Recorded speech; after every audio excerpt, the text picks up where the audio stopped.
Robert, thank you very much for joining us today at Doha Forum, the second day. Tell us, how does the news industry and how do social platforms aim to repair themselves, I suppose, and repair trust in audiences, taking into account the situation we face today with fake news and this disinformation era? That's a complicated answer for a really complex situation that we find ourselves in.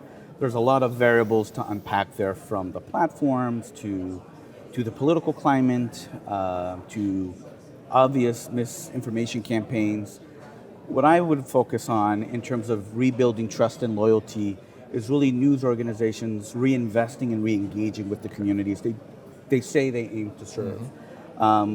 We're seeing a lot of news ownership being done by corporations that care more about the bottom line rather than serving the community, rather than informing the community.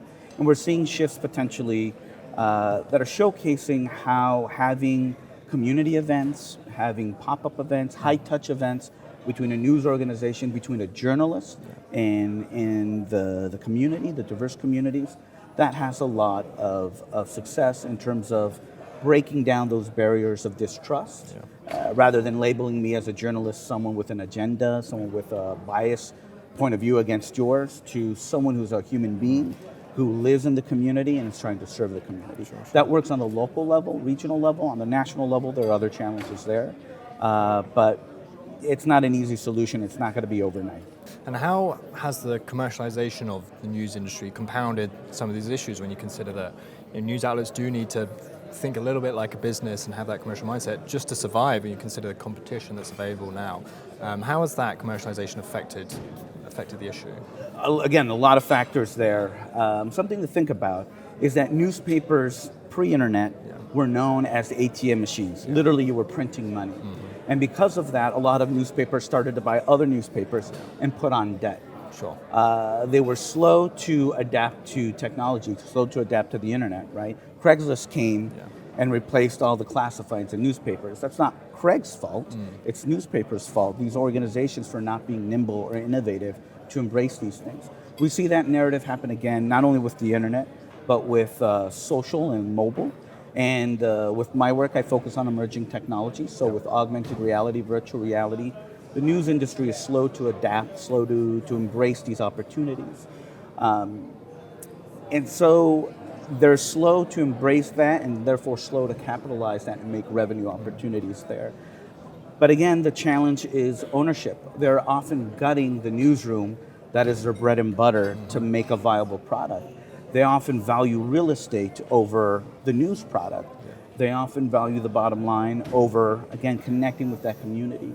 Journalistically speaking, a lot of us, the endeavor is not about making money, but it's about serving our community, putting the world in context, informing, right? So people can be great local citizens and global citizens. But if the money's not there, the business is not there. So that's a big challenge. Sure. Do you think America's doing enough to fight disinformation and, I suppose, interference in the run-up to the 2020 election next year?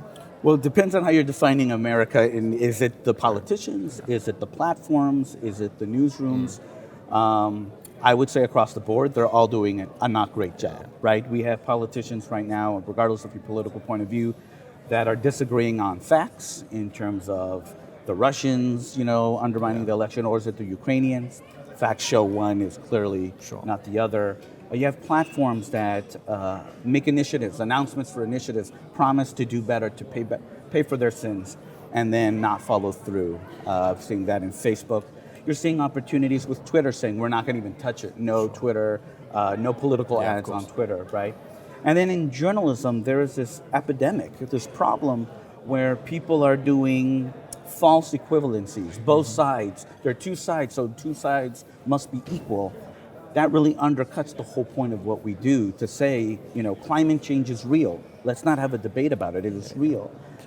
Those are all these factors that come in to really not take this issue head on. And if you don't do that, then we're going to have this problem again. Do we need more regulation? I'm an American journalist, so my answer is no. It's the First Amendment. It's the first thing in our Constitution that protects us. My job as a journalist is protected in the Constitution. So no, I don't want more regulation, but I would love more education, more the ability for our communities to be able to be more civically minded and be more critical media consumers to know what is real and what is not. There was a study that came out, just a general education study about the youth in America, and one of the questions was basically testing, could they tell the difference between an opinion piece and a factual journalism piece? And I think the majority could not tell the difference. They did not know that this propaganda piece, propaganda being milk is good for you, milk is the best way for you to lose weight, versus a journalistic piece talking about the milk industry and its goals, they could not, they confused both of them and treated them both equally. So I'm more concerned about that than these other issues. How do you get people to really be critical about the information they're consuming? Tell me about the kind of mindset, I suppose, and values you're trying to instill in your journalism students as they prepare to enter the industry, as they prepare for what awaits them, I suppose, in this current climate. So a lot of people think, and I've been a professor for 10 years, and even when I started, there was a question of why would anyone want to be a journalist these days? There's not a lot of money in it. Well, when I was a student, there wasn't a lot of money in it either. I didn't do it for the mountains of cash that aren't there. So the generation that is there now, they're coming in it with eyes wide open, but with a passion and a drive to really address the issues that they're seeing, whether it's about political issues or underserved communities. They're rolling up their sleeves. And so my job is to empower them, not only with the core values of journalism, that doesn't change, but with my focus on emerging technologies, my goal is to empower them with new tools in their toolbox, new set of skill sets to tell stories in innovative ways that will really resonate with the communities that they're serving. The other goal I want to do is really have a genuine curiosity and a genuine responsibility to make sure the journalism that they're doing isn't just a quick tweet. It's something that has impact. It could take the form of a tweet, but it really needs to be something that knows its role and responsibility in the society that we're trying to help inform. How do you think the next generations are going to tackle this? Are they going to fight it head on, or is it going to be a case of they kind of lay down and just accept that it's the way the world is now?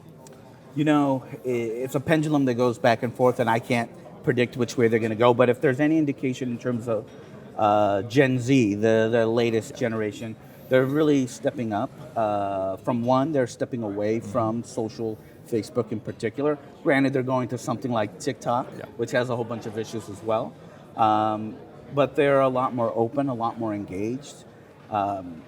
We see this with Greta and other young activists, the Parkland shooting victims. They're not waiting for the boomers, for Gen X,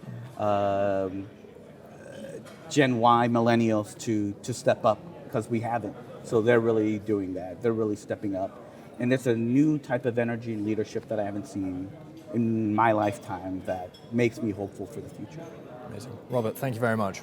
Yeah, thanks for having me.